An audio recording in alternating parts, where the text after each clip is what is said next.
Certo. A arquitetura vernacular é um tema que vai aparecer para vocês várias vezes ao longo do curso, tá? Ela não só é um tema da nossa disciplina, mas é um tema que vai ser recorrente para vocês ao longo do curso. Acredito que em disciplinas de patrimônio, de projeto, de restauro e também de história da arquitetura, tá bom? Quem tem uma ideia do que seja arquitetura vernacular? Topa compartilhar com a gente. Quem já ouviu essa palavra? Vernáculo. Vernácula.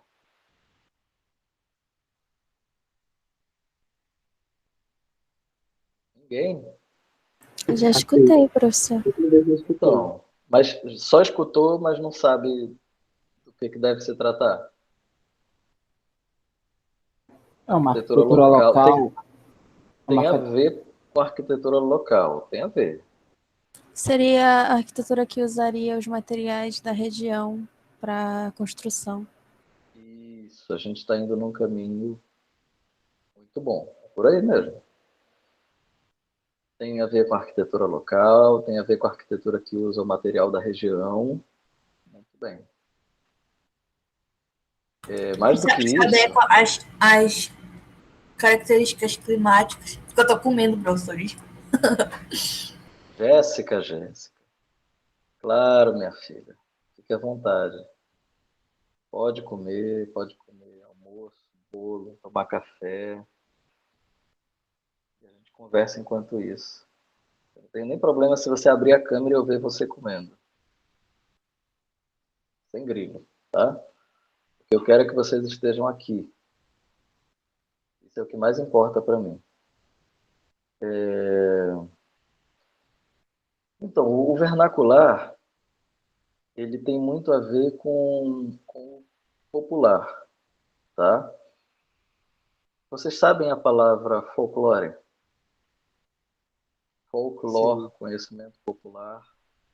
Tá? A gente geralmente estuda lá no ensino fundamental que folclore é uma palavra formada por uma palavra alemã que é folk, quer dizer povo, e lore, que eu não sei bem a origem, mas que quer dizer conhecimento. Então, folclore quer dizer conhecimento popular. E o vernacular, ele passa exatamente por aí, tá? O vernacular, ele não é a mesma... Não tem a mesma origem do folclore, ele não é uma arquitetura folclórica, mas existe uma relação forte com esse tipo de compreensão.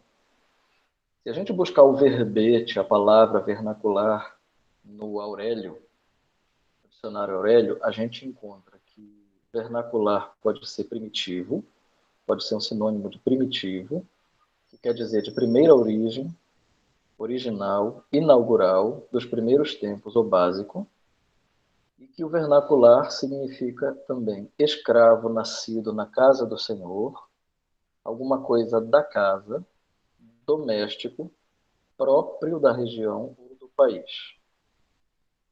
Então, a arquitetura vernacular seria popular ou vernacular?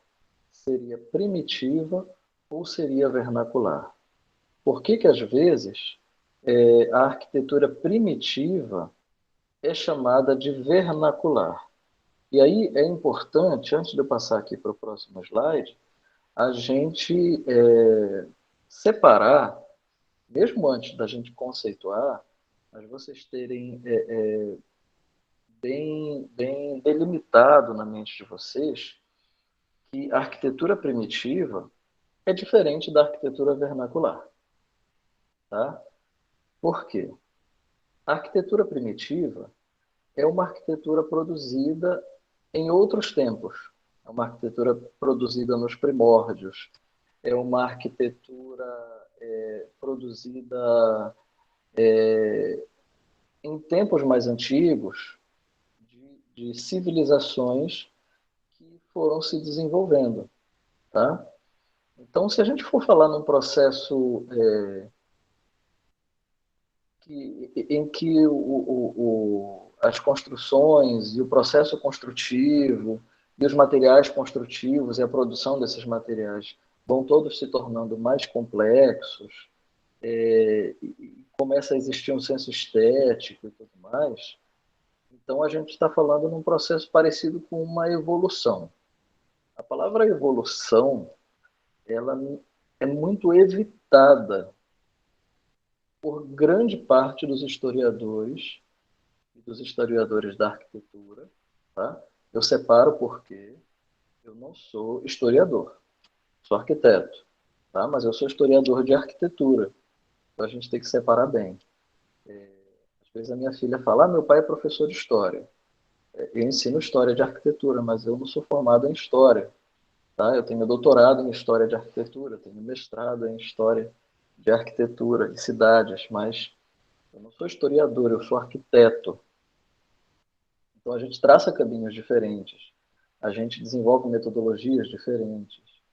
E, enfim,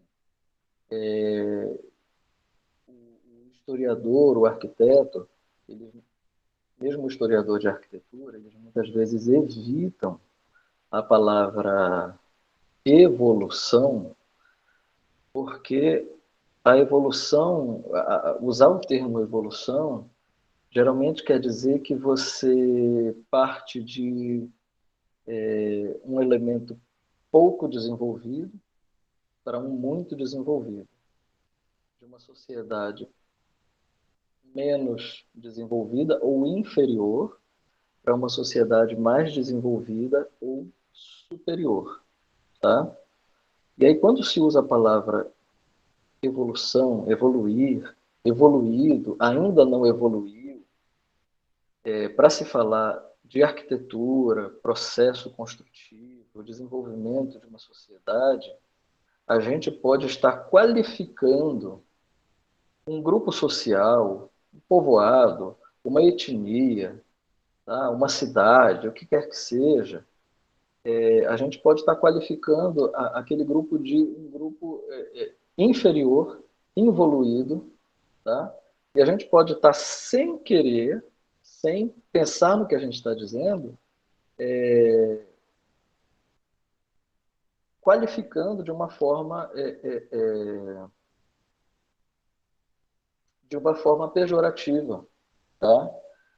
Esse grupo. Então a gente costuma evitar a ideia de evolução.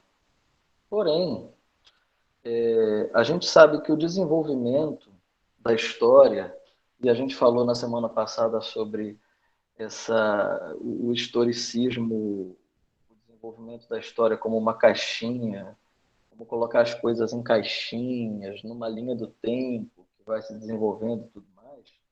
E agora eu já não sei se esse detalhe eu falei foi com vocês ou foi com a turma de tal trecho. Mas quando a gente coloca as coisas na linha do tempo, a gente sabe que a gente parte de uma arquitetura menos complexa, tá? E um desenvolvimento urbano menos complexo para um desenvolvimento urbano arquitetônico mais complexo nos dias de hoje. Tá? E a gente caminha para uma complexidade ainda maior por causa do momento social em que a gente vive, por causa do desenvolvimento tecnológico da atualidade, tá? E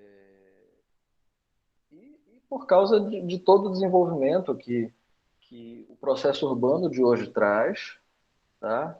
Que as cidades, o momento que as cidades de hoje vivem, pós-industrial, pós-modernidade, né? Não estou falando da pós-modernidade como conceito, mas daquilo que a gente chamou de modernidade do final do século XIX para o século XX. Então, a gente vive um período pós isso aí, tá? E foi toda aquela expectativa gerada em torno do processo industrial, crescimento urbano, embelezamento das cidades, a higienização e tudo mais. A gente vive o depois disso aí, tá? Então, quando a gente separa o primitivo do vernacular, a gente está fazendo um pouco disso.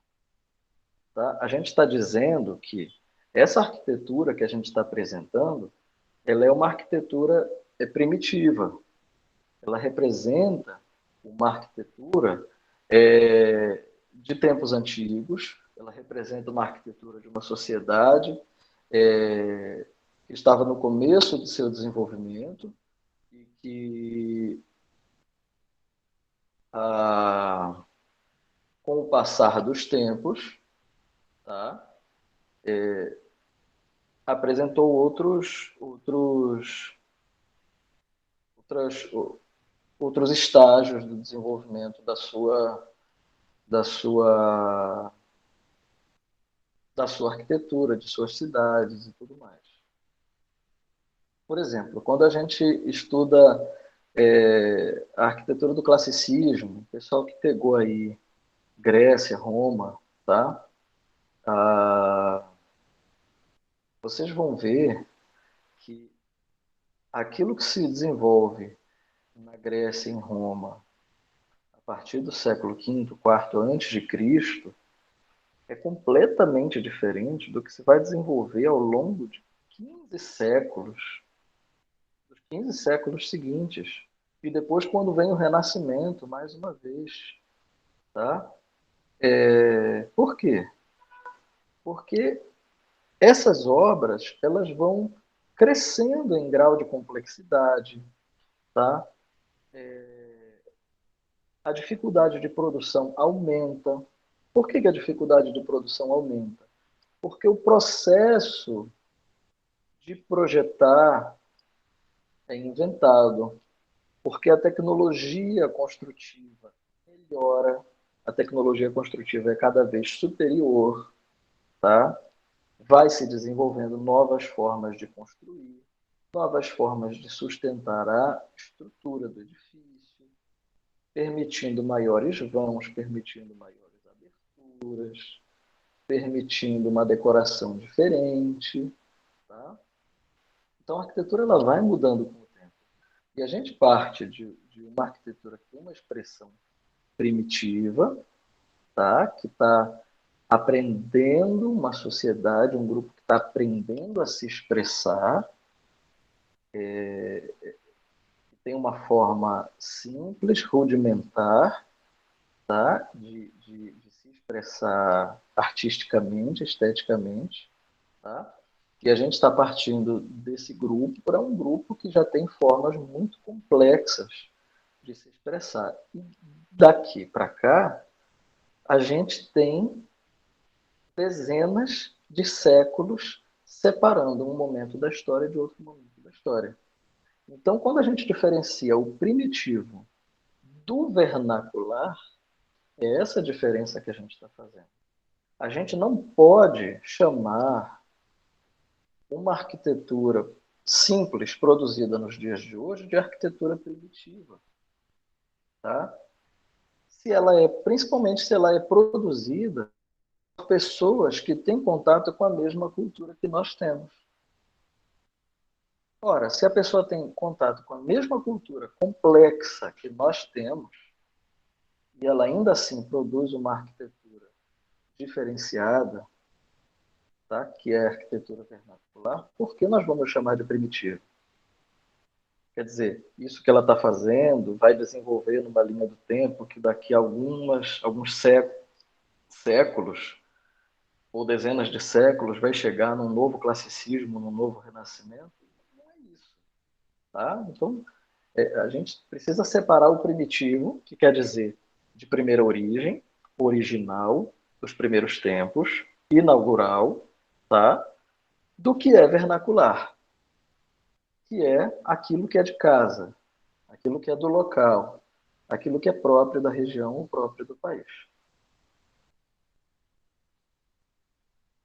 A conceituação de arquitetura vernacular é uma conceituação muito recente, tá? Dada na Inglaterra no final do século XIX. Os arquitetos Lucian Boyce e Philip Webb reconheciam as suas qualidades de simplicidade e de harmonia com o entorno. Mesmo assim, até o começo do século XX, esse assunto, o conhecimento da arquitetura vernacular, não causava ainda um interesse generalizado entre os arquitetos, o que atrasou, dentro do movimento moderno, a conscientização sobre a importância de se conhecer a arquitetura vernacular para preservá-la. Tá? Esses três aqui são os cidadãos que eu citei: o Lutyens, o Voysey e o Philip Weber. Os arquitetos eram muito sérios nessa época, né? Bora lá. O Bruno Taut, o Wright e o Walter Gropius, eles também cedem a beleza da arquitetura vernácula, principalmente a japonesa, e projetam várias casas sob a influência da arquitetura do Oriente. Porém, essas casas elas vêm a ser implantadas fora do seu contexto original. Na década de 1910, outro arquiteto que mostra interesse pela arquitetura tradicional é o Le Corbusier. Ele defende, inclusive, o valor do folclore sobre as necessidades humanas, entendendo, por exemplo, deixa eu trazer uma citação aqui para vocês.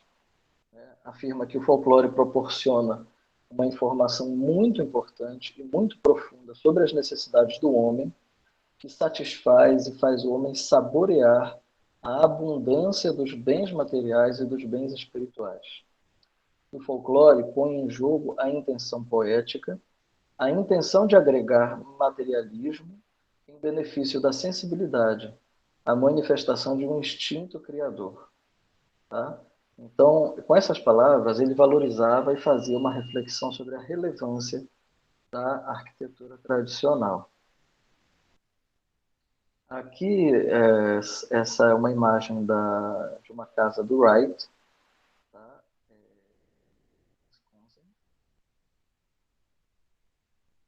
Em que ele traz influência da arquitetura vernácula japonesa, tá?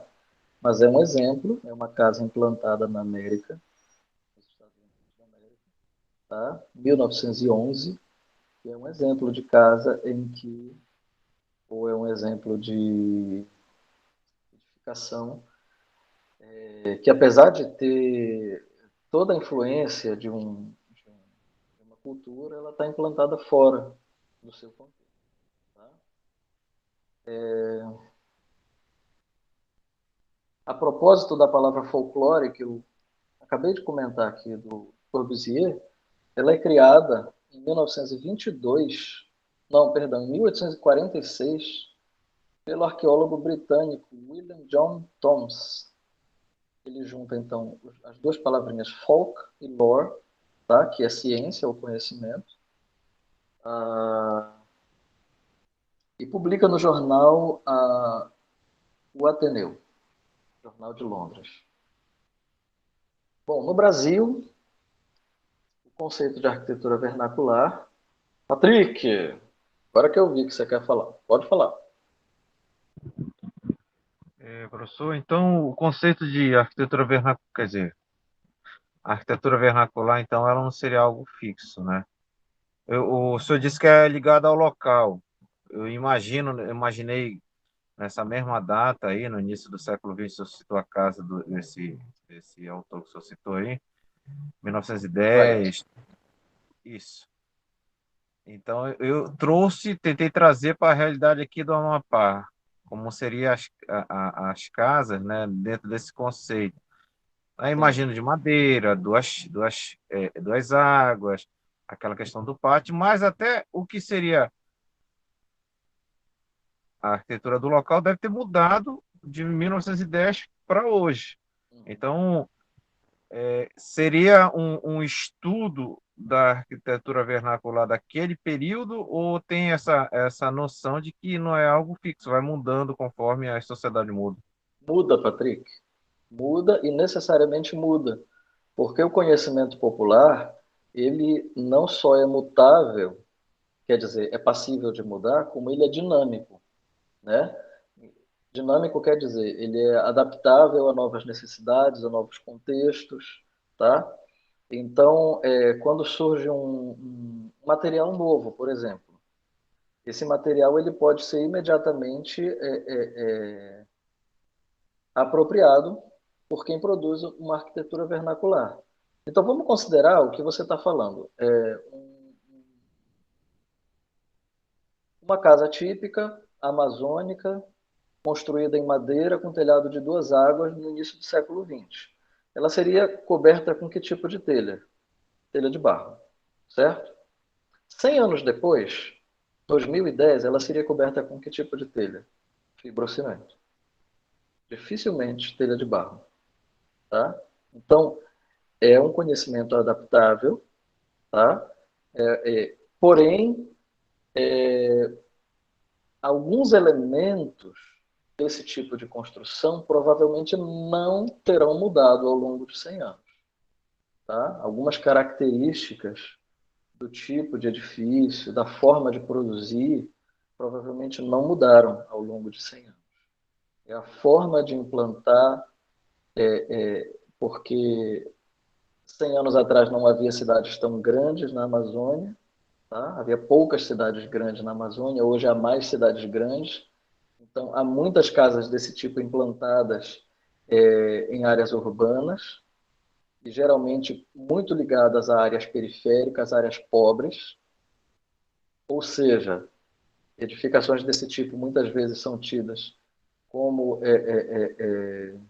favela, tá? E não são olhadas com o olhar estético de arquitetura vernacular.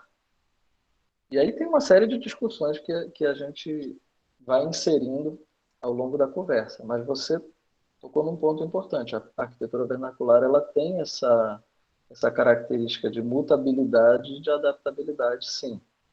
Tá? Eu vou chegar em exemplos. Eu estou só trazendo um histórico do conceito por enquanto. Tá? No Brasil, o interesse começa a ter um destaque maior no começo do século XX, com Ricardo Severo e Ernesto Viana, escritores, tá?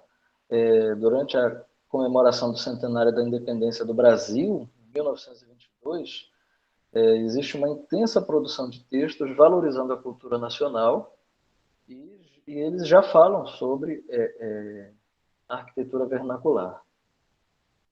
Aí a gente tem o Gilberto Freire, tá? Grande historiador brasileiro das antigas, uma das nossas pedras fundamentais. Ele publica em 1933 Casa Grande e Senzala, 1936 Sobrados e Mucambos, e em 1937 Mucambos do Nordeste, que é uma publicação do IFAM. Essas publicações mostram o processo de adaptação do homem ao meio e suas relações sociais. Eu quero chamar a atenção que em Casa Grande e Senzala, o Gilberto Freire fala sobre a produção da arquitetura e as relações sociais entre os homens que moravam na Casa Grande e os homens que moravam na Senzala. Então, a gente está falando aqui do ambiente social, do ambiente de produção econômico da fazenda.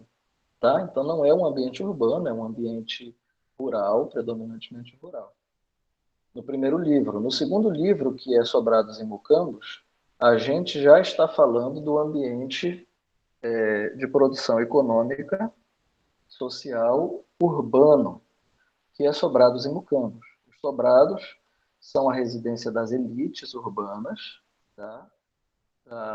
Do que a gente chamaria de burguesia, que não é bem burguesia no nosso contexto brasileiro, mas é como a gente ouve chamar muitas vezes, pelos próprios autores da época. E os mucambos, no Nordeste, como são chamadas as residências, como são chamados as moradias, tá? As casas vernáculas, a casa do povo, elite mercantil. Calil está me trazendo uma expressão boa aqui para substituir burguesia. Tá? Então, a senzala é um exemplo de arquitetura vernácula do ambiente rural do Brasil escravocrata. Tá? E os mocambos são um exemplo de arquitetura vernácula urbana do Brasil, escravocrata, mas também da Primeira República, inclusive. Imperial e Primeira República. Deixa eu pular o slide. Lúcio Costa, que é um dos principais teóricos do nosso movimento moderno, apesar do rompimento do movimento moderno com o movimento neocolonial e com a arquitetura de estilos, ele escreve em 1937 que a arquitetura brasileira ainda não havia sido suficientemente estudada devido à ausência de estudos, de pesquisas sobre a casa, principalmente sobre a casa vernácula. Segundo ele, a casa vernácula, a arquitetura vernácula, era tão importante quanto a erudita. Eu trouxe uma citação do Lúcio Costa. Ele diz assim: ora, a arquitetura popular apresenta em Portugal, a nosso ver, interesse maior do que a erudita, servindo-nos, faltou um traço, da expressão usada na falta de outra por Mário de Andrade, para distinguir da arte do povo a sabida. É nas suas aldeias, no aspecto viril das suas construções rurais, a um tempo rudes e acolhedoras, que as qualidades da raça se mostram melhor.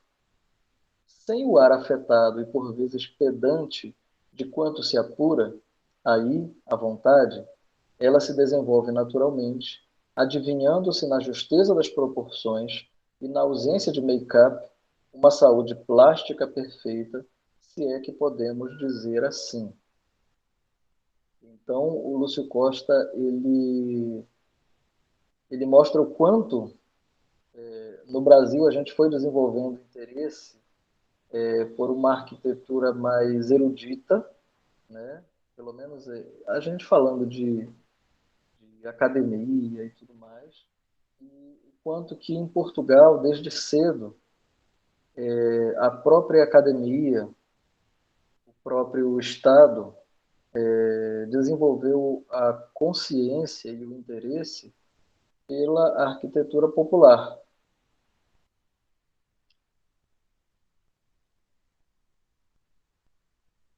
Eu trouxe também uma citação de Amos Rapoport, dizendo que a arquitetura primitiva é muito mais fácil de definir do que a arquitetura vernácula. A construção primitiva se refere à produção por sociedades definidas pelos antropólogos como primitivas. O termo sociedades primitivas se refere a certos níveis de desenvolvimento básico e econômico, mas também compreende aspectos da organização social. Esse meu slide podia estar lá na frente. Eu já falei disso. Então, a arquitetura primitiva nos ajuda aqui para nos ajudar nessa distinção.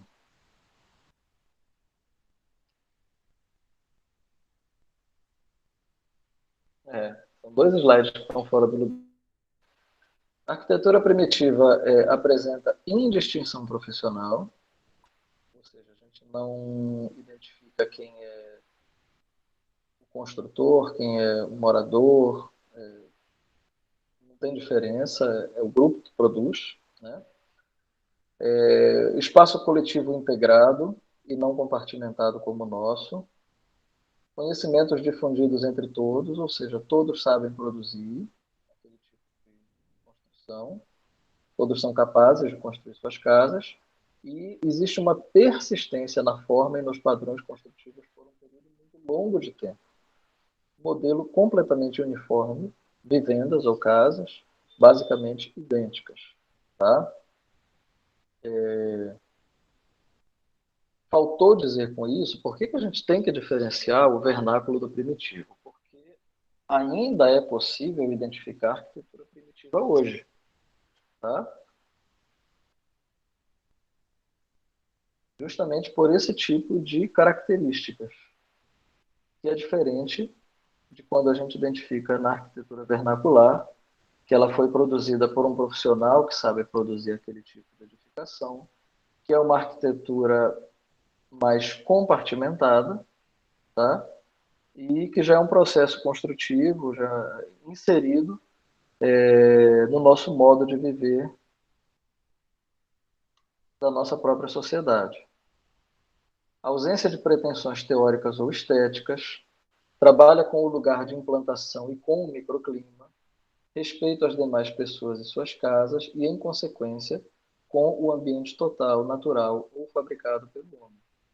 Trabalha dentro de um idioma com variações dentro de uma certa ordem.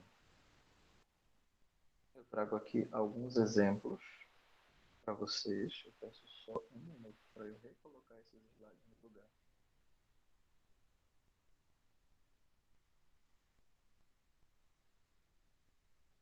O telefone toca. A ligação do Paraná. Vocês confiariam numa ligação do Paraná, gente?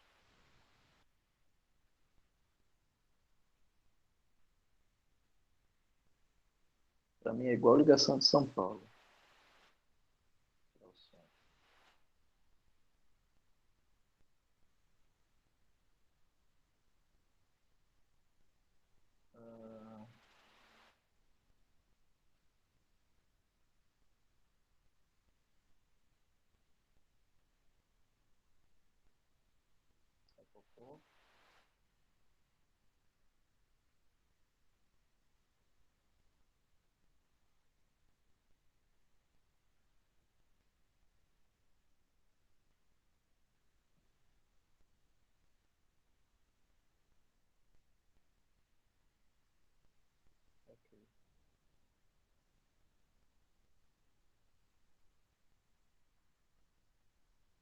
Esse slide em que a gente está agora, ele mostra uma aldeia indígena, é a aldeia Yaualapiti, no Parque do Xingu, tá? Uma imagem de 1983.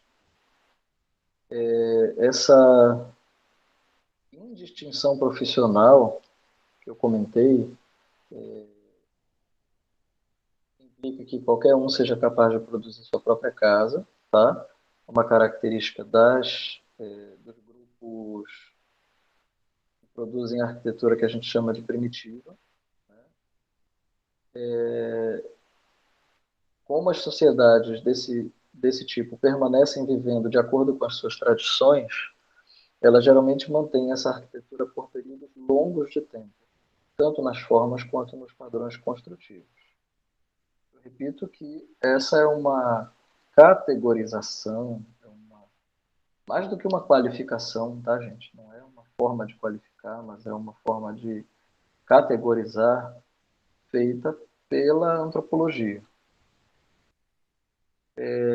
Esse fato pode ser observado entre grupos indígenas, por exemplo, brasileiros, como esse da imagem, tá, do Parque Nacional do Xingu, que eles vivem em aldeias tradicionais e continuam construindo as suas casas da mesma maneira que os seus antepassados e que os pais deles e os pais deles.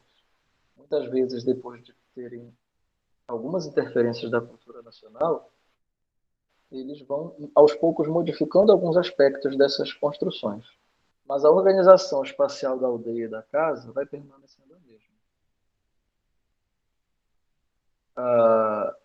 A definição de arquitetura vernácula, ela já não é tão simples de fazer quanto a da primitiva, justamente porque existe uma variabilidade maior, uma diferenciação individual maior. Tá?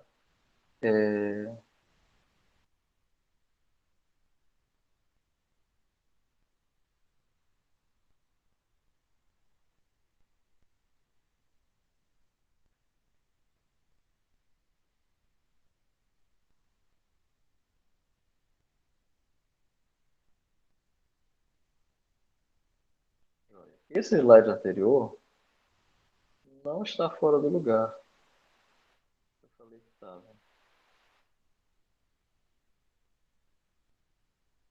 Então, vou querer reler com vocês.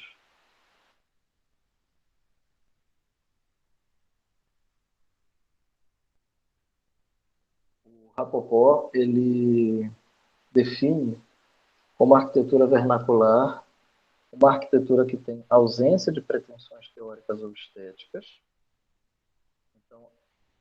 que isso quer dizer? Que quem a produz não tem intenções de inserir essa arquitetura dentro de qualquer contexto academicista ou estilístico, tá? A arquitetura vernacular trabalha com o lugar de implantação e com o microclima. Então, ela precisa se adaptar ao solo, à geografia do local, ao microclima. Então, é uma adaptação completa ao ambiente onde ela está sendo inserida. Tá? A arquitetura vernacular inclui o respeito às demais pessoas e às suas casas, e por causa disso, em consequência disso, com o ambiente total, natural ou fabricado pelo homem. E a arquitetura vernacular geralmente trabalha dentro de um idioma, com variações dentro de uma certa ordem.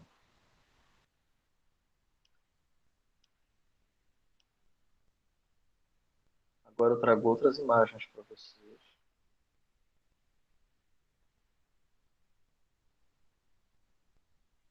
De exemplos do vernacular. Tá? Essa aqui é uma casa bandeirante, no interior de São Paulo. Casa em Indaiatuba, São Paulo.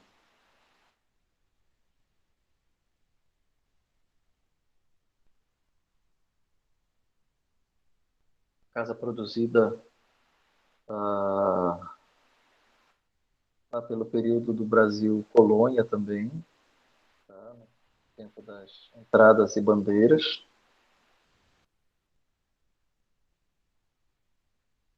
Aqui a gente tem um exemplo de um mucambo. Eu não sei se vocês conseguem distinguir. Conseguem, né? No meio da vegetação, porque a própria cobertura também é feita com folha. Dá para distinguir sim, professor. Tá legal. Tem uma sequência aqui embaixo.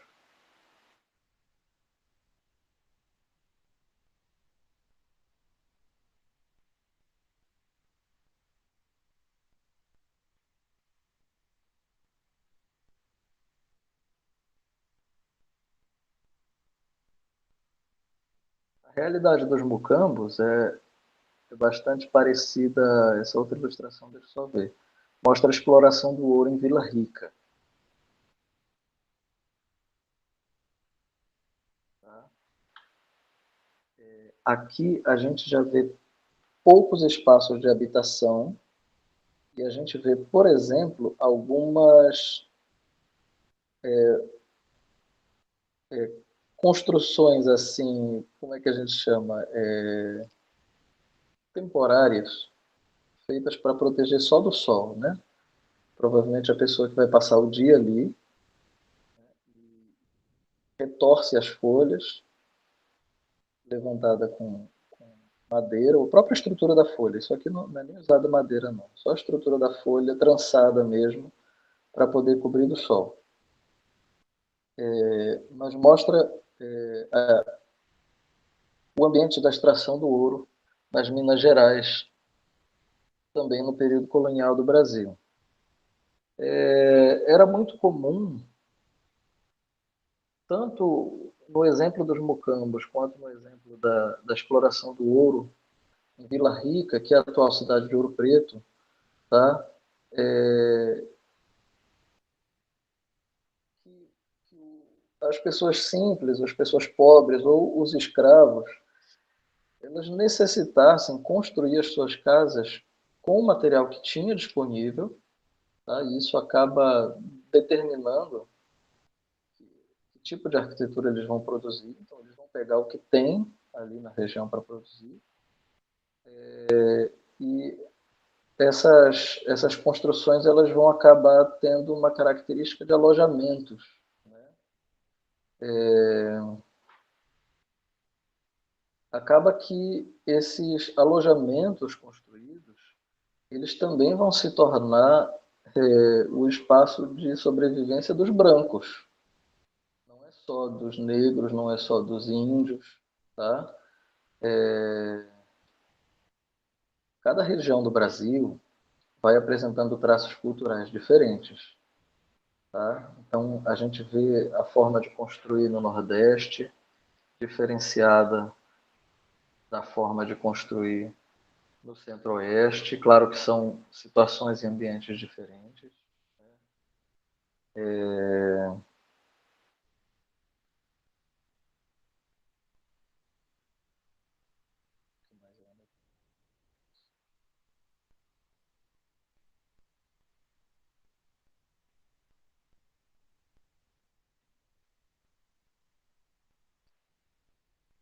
Aqui a gente tem um engenho de cana-de-açúcar no Nordeste, tá?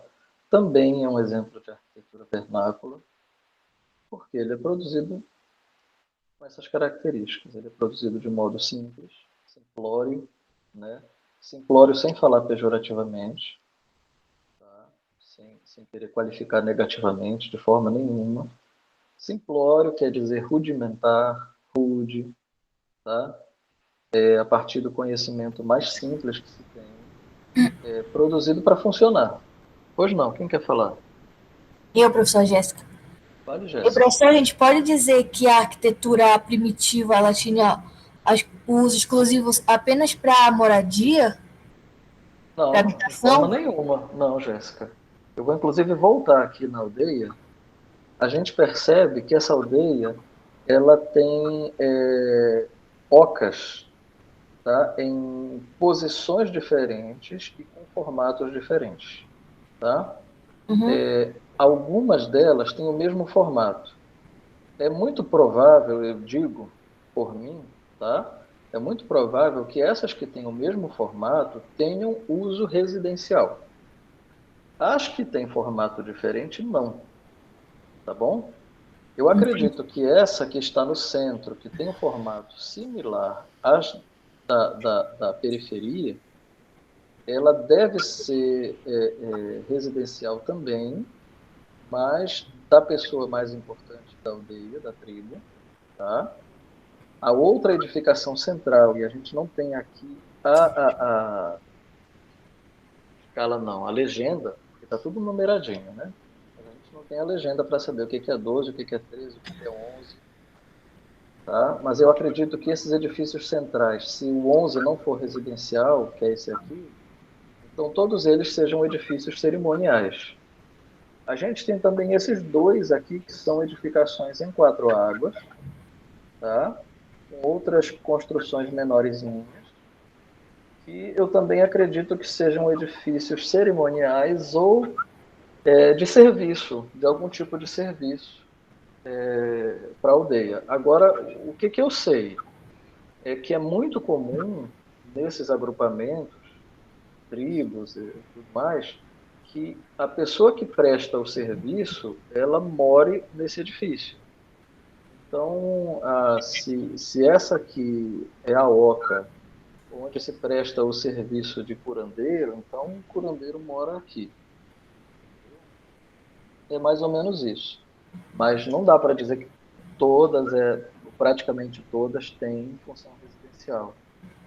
As funções elas são pré-definidas e existe uma diferenciação da função, sim. Tá? Tá bom. Ainda que seja uma Eu fiquei complexidade nessa mínima, dúvida. mas existe.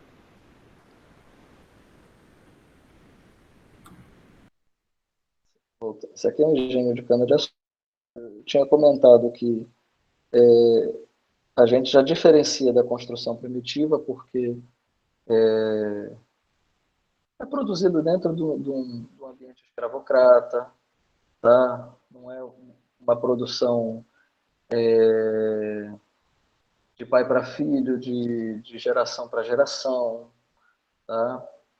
Ah, porém, é sim a arquitetura vernacular, porque a arquitetura vernacular traz exatamente essas características que a gente citou aqui. E principalmente uma adaptação climática, né?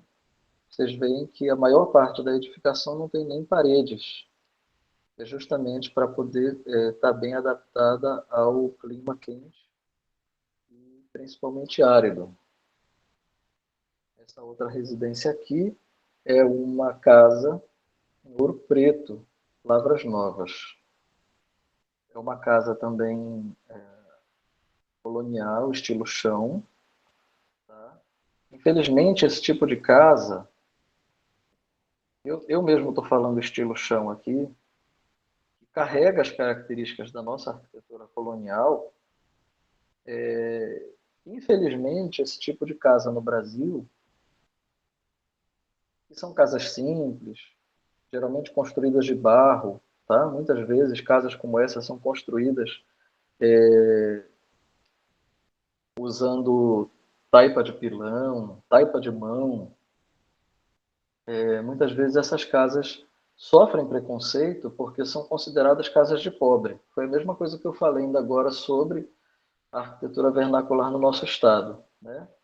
Aquela casa que há 100 anos era produzida em madeira com telha de barro, hoje é produzida dentro da cidade, com fibrocimento, provavelmente de uma forma muito parecida do que se fazia 100 anos atrás, mas é considerada casa de pobre, porque está inserida dentro do contexto urbano e dentro de um contexto de exploração econômica do qual a cidade faz parte e no qual essas pessoas estão inseridas e que vêm à cidade procurar espaço e acabam sendo alijadas do centro para a periferia e vão morar nos piores espaços da cidade, né? No Brasil, os monumentos que geralmente são considerados como patrimônio pelas instituições governamentais, geralmente são aqueles relacionados à história das classes dominantes.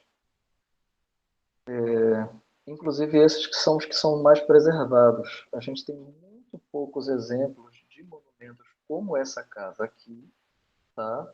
Preservados, raramente preservados. A história dos dominados, a história das classes dominadas, ela raramente é preservada. Entretanto, a gente pode dizer que não há identidade sem memória e aqueles que perdem as suas origens também perdem a sua identidade. A cultura latino-americana precisa buscar a sua identidade local, sem espírito de xenofobia, se inserindo fortemente no local e nas tradições próprias dos nossos povoados. Hoje tem acontecido um movimento forte pela reintrodução da arquitetura, por exemplo, utilizando terra. Devo ter comentado isso, acho que na nossa primeira aula. Tá? A arquitetura usando terra apresenta uma série de vantagens, o baixo custo, o conhecimento de técnicas construtivas usando terra pelas comunidades tradicionais, a facilidade de encontrar os materiais na própria região, além das vantagens climáticas e ecológicas, porque se trata de um material biodegradável. Fora isso, esse tipo de construção incentiva um espírito comunitário, já que está envolvendo a colaboração de mais gente, né? Além da família, de amigos, vizinhos. Dependendo da forma como se produza, essas construções podem ter uma boa durabilidade. Apesar de usar técnicas simples e rudimentares, como eu falei, essa sabedoria, esse conhecimento que está envolvido, é um conhecimento adquirido por essas comunidades ao longo de séculos. Tá?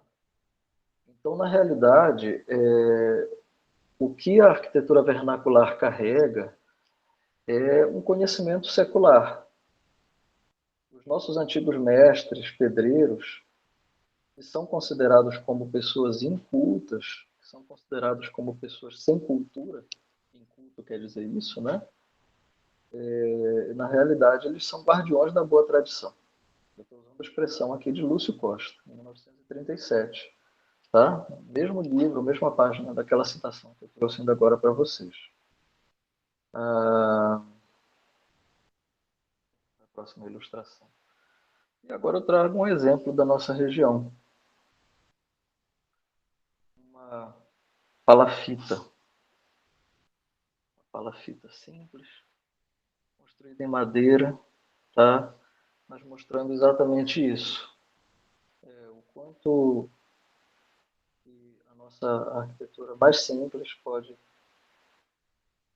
carregar um peso de séculos de conhecimento, né, e mostrar uma adaptabilidade excelente ao clima, à geografia do local, ao bom uso do material disponível, né?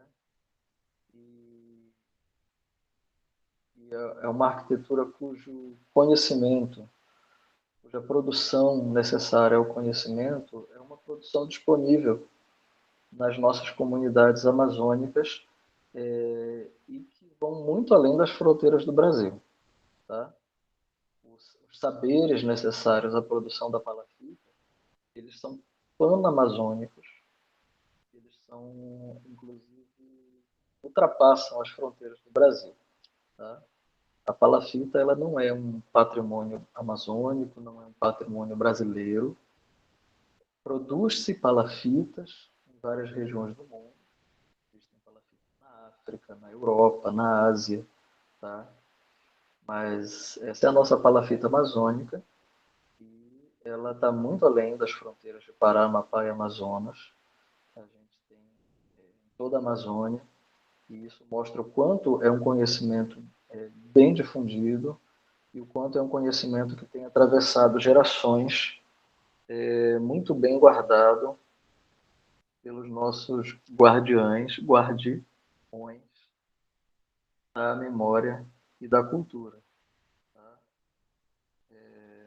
Para essa aula de hoje eu estudei Paulo Santos, 4 séculos de arquitetura, eu estudei a Cláudia Mudado Teixeira, Considerações sobre a Arquitetura Vernacular, e eu estudei o Eliseu, o professor Eliseu, material de aula da disciplina dele sobre a arquitetura brasileira. Bom,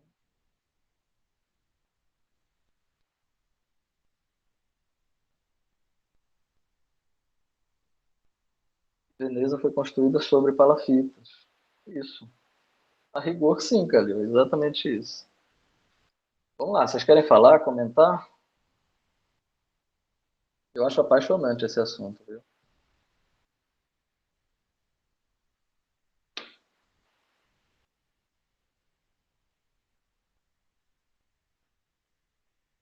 E professor, Vale? Aula. os- na verdade, lá no Museu Sakaka tem exemplos, né, de arquitetura vernácula que eu pude perceber, que o senhor falou que ela a respeito dos ventos e tudo mais, e aí tem lá em uma parte do Museu Sakaka tem só uma espécie de, não é um chão, mas é um piso acima da terra, do solo, que é todo feito de madeira e a cobertura é feita com folhas. Aí eu percebi isso lá. E também o senhor passou numa última imagem, eu fiquei bastante curioso. Como é que as pessoas entravam naquela casa em cima? Que eu não vi escadinha nem nada. O senhor pode ir? Se o senhor souber. Ah, É. essa última palafita que eu mostrei, Sim. eu acho que ela está em ruína. Ah, porque tinha água e as pessoas entravam. Por exemplo, eu pensei que ela tinha. O nível da água estava bastante elevada e as Ela pessoas. tem uma parte lateral dela que está destruída, está com vazio. Ah, Eu posso colocar de novo para vocês verem. Espera aí.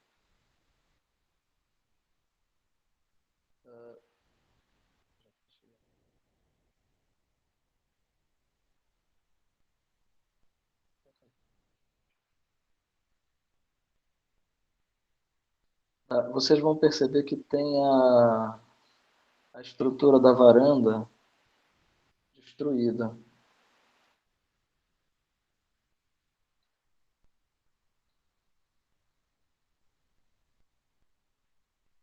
Estão vendo já?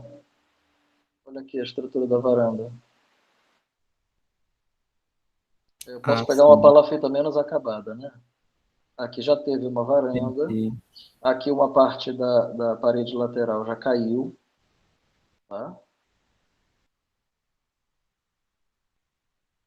Deu para entender, né? Eu sim.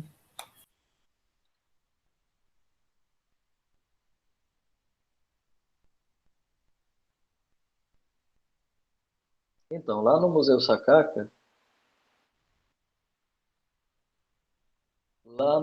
Sakaka, eles apresentam uma série de exemplos de construções vernaculares feitas por grupos, inclusive étnicos diferentes. Então, eles mostram como que uma oca, uma residência da etnia tal é diferente da etnia Y. Entendeu? Então, eles mostram a casa, uma palafita, uma casa ribeirinha. Depois eles mostram a residência de várias etnias, mostram uma casa de farinha, tem uma casa de farinha construída lá no Sakaka. Mostram um pavilhão de coletores, que é um espaço construído só para quem vai passar um período no mato, provavelmente fazendo coleta de grãos ou frutos, né? E tem que usar aquele pavimento só enquanto está ali, vamos dizer assim, hospedado, e depois vai embora. Então não é ninguém que mora ali. Ali são vários exemplos de arquitetura vernacular, mostrando o quanto dentro de um único estado, que a gente olha e diz, Amapá é um estado tão pequeno, né? A gente tem uma cultura de arquitetura vernacular tão rica e diversificada. E ali dentro do museu a gente tem um pequeno exemplo disso.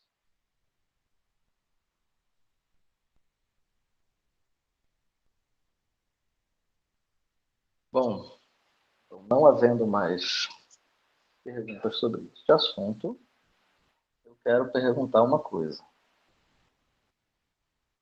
A inclusão da parte 3 do livro assustou vocês para a prova? Marlon vai cair ali de costas agora. Um pouco, professor, assim. Ixi, o Yuri está chorando já. É, né? É que são 80 páginas, né? Por aí. Isso e também, assim, pelo menos eu ainda tô tendo que, às vezes, parar, pesquisar alguma palavra para poder entender o. Assim, É, então, é um progresso meio. vamos passar a prova para uma semana adiante. E aí eu vou ter que fazer o seguinte, eu vou ter que adiar todos os grupos uma semana depois. É isso que eu vou fazer, tá? Se vocês Tá. virem lá no CIGA, eu ainda não mexi, mas lá no CIGA está assim, logo depois da primeira avaliação, tem as apresentações, grupo 1 e 2, 3 e 4, 5, 6, 7, 8. Aí depois tem recuperação de conteúdo. Eu deixei recuperação de conteúdo justamente caso acontecesse isso. Caso acontecesse da gente ter necessidade de alguma equipe ficar para depois, que eu não gosto, mas tem equipe que no dia, só faltou todo mundo, só estou eu aqui, esse tipo de coisa, que eu sei que não vai acontecer na turma de vocês, né? Mas que eu deixei para o final, e aí, caso não aconteça, eu trago outros temas, como eu trouxe aula passada, tá? E faço exposição para vocês, sem cobrar avaliação sobre esses temas. Então, tema da aula passada e de hoje, eu não vou cobrar em avaliação, porque eu estou fazendo avaliação sobre a cidade antiga e estou fazendo avaliação sobre os temas do seminário, que são as avaliações, perdão, precisando de água, da disciplina. Tá? Então, deixa eu abrir o cigarro.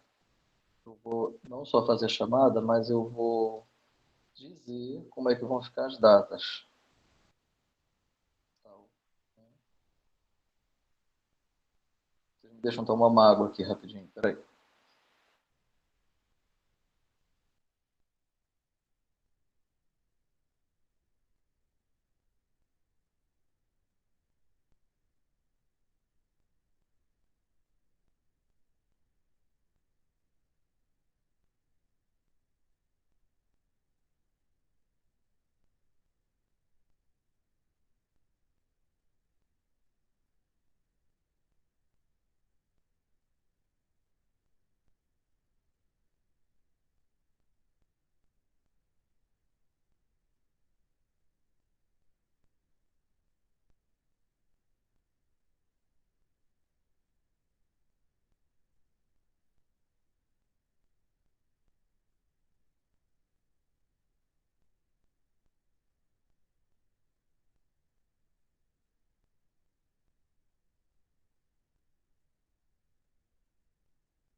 Oi, oi.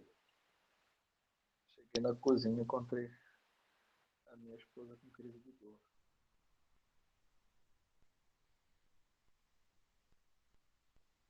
Dediquei ela. Ela já tem remédio certinho para essas horas. Bora lá. Tô no cigarro, olha só. Vai ficar assim. Próxima aula, dia 9, que seria a primeira avaliação, eu vou querer ver. Próxima aula, eu vou estar disponível para conversar com as equipes sobre sobre os seminários, tá? Então, eu vou criar uma planilha na nuvem para compartilhar com vocês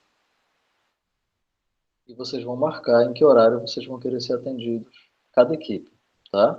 Cada equipe que tiver material para me mostrar na aula que vem. Essa aula que vem, ela não vai ser avaliativa para as equipes, tá bom? É um tempo que eu sei que eu preciso dispor para poder orientar, acompanhar a produção das equipes. Por quê? Logo depois da prova, as equipes já vão começar a se apresentar, tá bom? Então, a prioridade na próxima aula, eu tenho que acompanhar as equipes 1 e 2. E aí, quem mais eu puder atender, eu também atendo. Eu também estou pensando que logo depois da apresentação das equipes 1 e 2, eu posso ter um tempo para as equipes 3 e 4. Logo depois que as equipes 3 e 4 se apresentarem, eu dou um tempo para as equipes 5 e 6. E assim por diante. Ou seja, uma semana antes de cada equipe se apresentar, eu tenho um tempo para acompanhar, fazer orientação com as equipes da semana seguinte. Tá bom? Assim a gente não fica com uma semana só para todas as equipes e ninguém sai perdendo com isso, porque não vai ficar distante demais. Voltando aqui, então dia 9, na próxima aula, a gente vai fazer orientação. Dia 16, a gente vai fazer a prova sobre o livro. Aí no dia 23, o seminário dos grupos 1 e 2.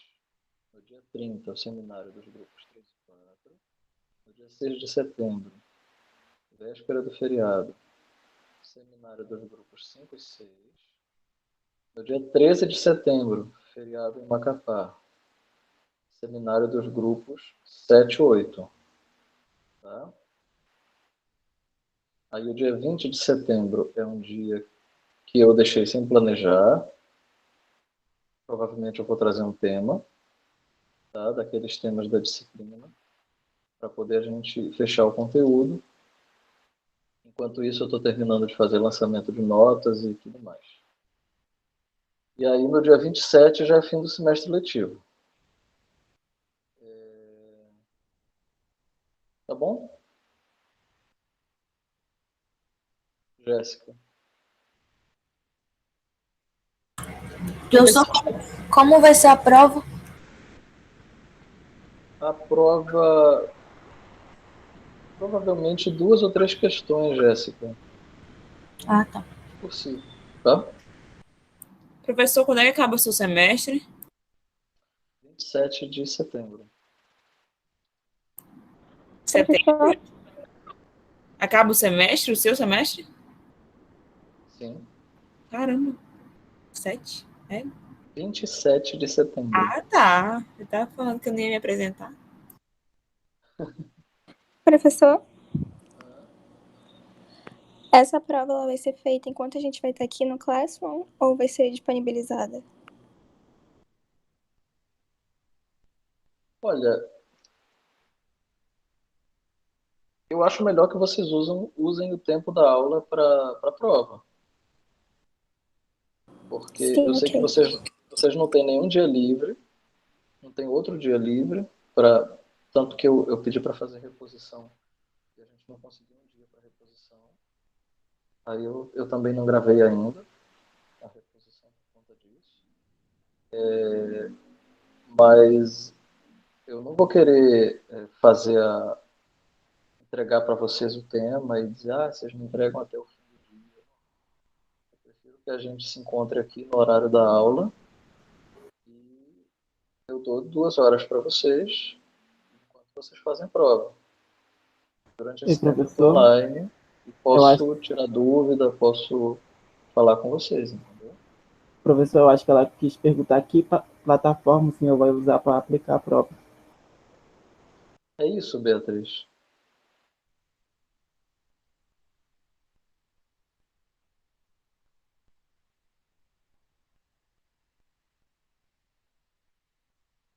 É isso, Bia. Qual plataforma?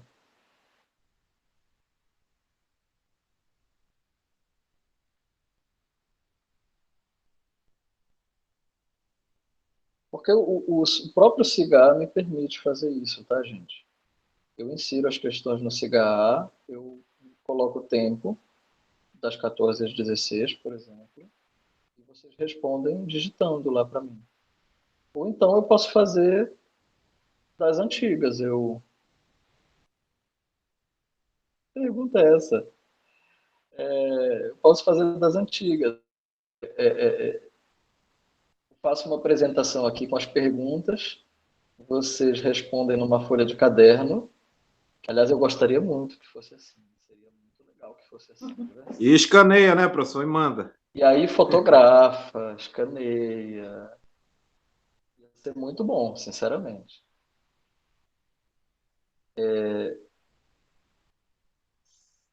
Eu não entendi. Se você quer saber se eu gosto da turma, para ter uma noção da professor. prova, Pra saber se eu gosto da gente, se vai mandar a gente fazer 3 textos, ou se vai mandar 3 perguntas mais legais. É que ela acha que o senhor vai mandar a gente resumir o livro inteiro, professor, na prova.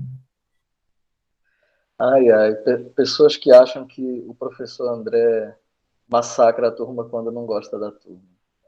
Não, professor, o senhor tem cara de gente fina. Eu gosto de gente assim. Se o senhor quiser dar um spoiler de como vai ser a prova, a gente aceita. Só sei que meus alunos sempre disseram que dia de prova eu entro na sala com uma cara diferente. Professor, que cara é essa, professor?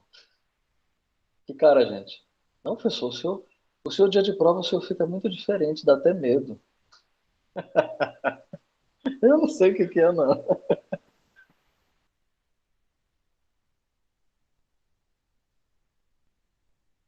Professor, a turma, no dia da prova, vai achar o senhor bonito. Tá bom. Tá bom.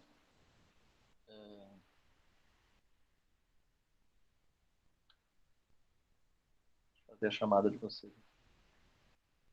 2 de agosto.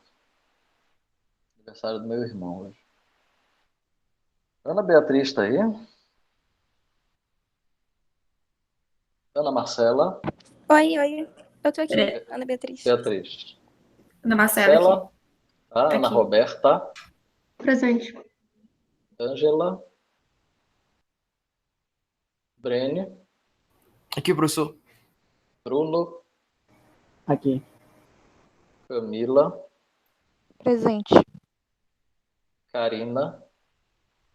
Presente. Carlos Daniel? Presente.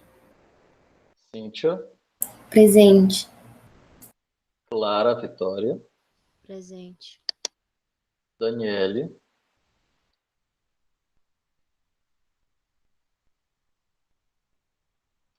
Elaine? Presente. Gabriel Figueiredo? Gabriel Magno? Presente. Oi? O meu celular travou na hora que o senhor me chamou, mas eu Daniela, estou presente. Certo. Gabriel Sá? Presente. Geisa? Presente. Jorge Lucas? Presente, professor. Giovana? Presente. Essa foi a Souza, né? Giovana Pinho? Presente. Gisele. Jadson. Presente. Jéssica. Presente. João Vitor. Presente. Jordânia.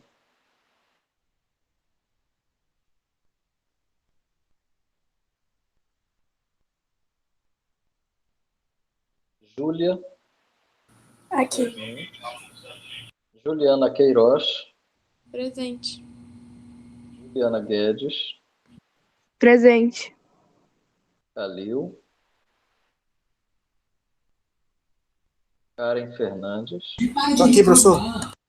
Ok. Professor, eu estou aqui, Jordânia. Karen, presente. Eu estou aqui.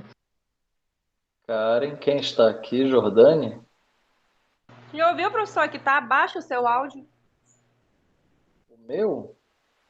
Quem é que está falando? Desculpa, É a professor. Jordânia.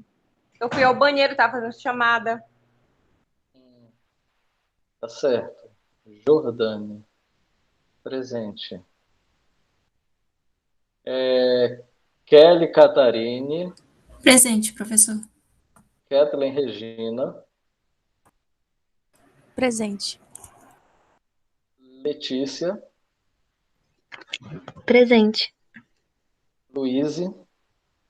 Presente, professor. Lucas Leal. Presente. Lucas Mourão. Presente. Maicon Douglas.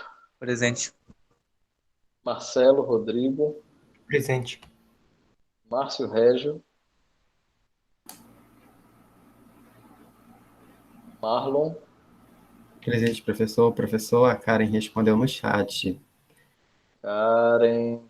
Isso. Mas a Karen falou comigo. Ela falou? Ela digitou no chat aqui.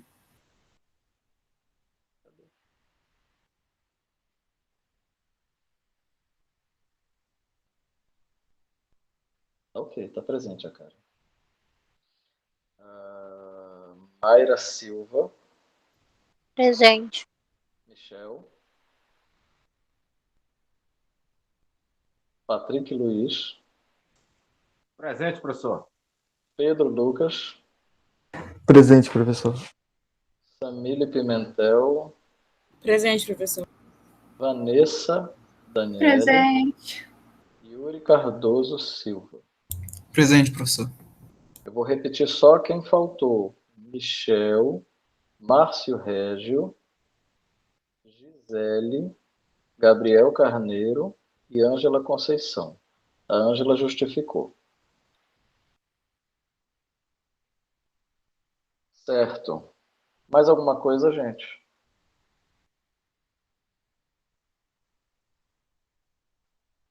Não, professor, obrigado por ter mudado a data da prova. Muito obrigado. E, professor, na verdade, a gente estava conversando isso no grupo mais cedo, né? De pedir para o senhor para adiar uma semana a cada coisa. E aí, aparentemente, o senhor tem um espião no nosso grupo, né? Eu sei que vocês estavam conversando isso. Meu Deus.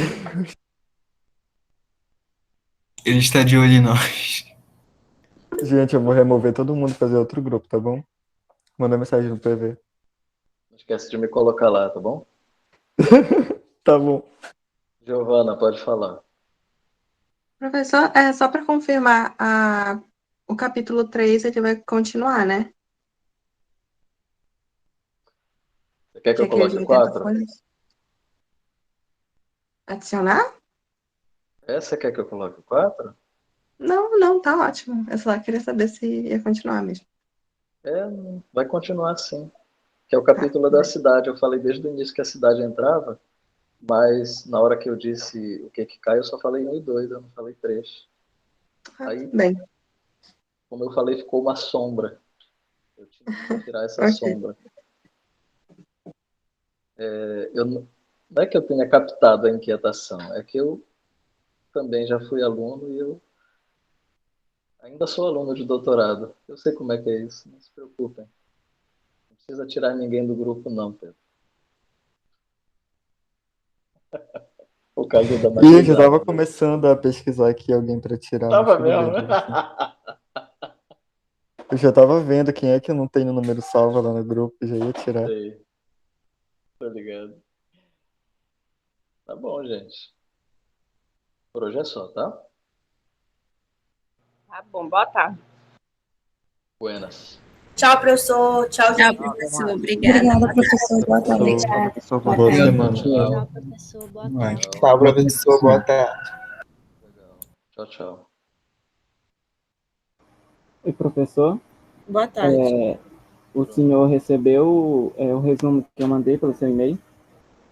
Bruno, quase com certeza sim. Eu me lembro de ter chegado a notificação para mim. Ah, sim. Eu mandei na parte. Instantinho. Na parte É da para tarde. mandar pro seu e-mail ou é para mandar lá no Classroom? Mandar o quê? Resumo, esse tipo de coisa. É para mandar pro seu e-mail ou no Classroom? É sempre no meu e-mail, professorandrecoelho@gmail.com, tá? Ah, entendi.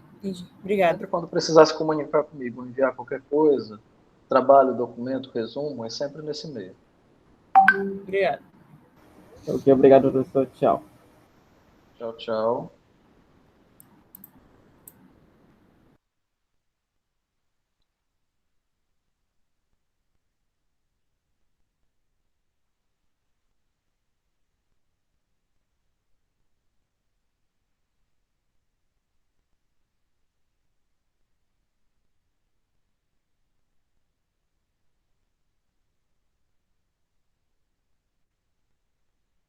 Vou fechar aqui, tá, pessoal? Pedro, Jorge.